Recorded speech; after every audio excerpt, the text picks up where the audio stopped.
Assalamualaikum warahmatullahi wabarakatuh. Sungguh prihatin kita mendengar penolakan jenazah saudara kita yang wafat karena COVID-19 ini, juga pembongkaran yang sesungguhnya ini tidak perlu kita lakukan jikalau masyarakat sudah memahami.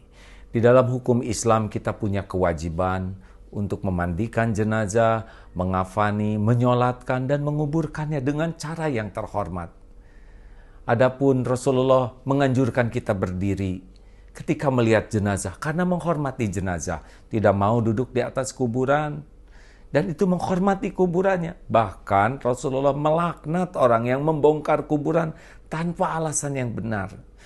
Dan Rasulullah pun melarang kita berkata yang buruk tentang jenazah karena semua orang sudah mendapat amalnya dan bisa melukai keluarganya. Begitulah akhlak umat Islam kepada jenazah saudaranya. Nah, sehubungan dengan ada wafat karena COVID ini, dalam Islam malah ini mengangkat derajat seorang syahid akhirat yang langsung masuk surga tanpa hisab. Seharusnya kita bisa memuliakannya. Bisa dipahami kita takut tertular.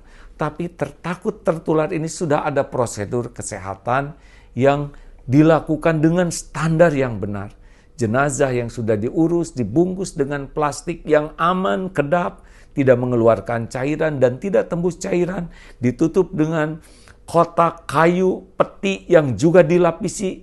Sesungguhnya ini sudah sangat aman. Oleh karena itu saudaraku sekalian, dalam musibah ini, mari tetap kita tidak boleh kehilangan akhlakul karimah di dalam memuliakan para jenazah. Terima dengan baik, dengan prosedur yang benar, yang membuat kita aman, lalu dikuburkan dengan cara yang benar, dan fatwa ulama, Majelis Ulama 18 tahun 2020 sudah mengaturnya dengan benar. Insya Allah, semoga akhlak kita yang baik terhadap jenazah membuat Allah ridho kepada kita dan kita dilindungi dari musibah ini.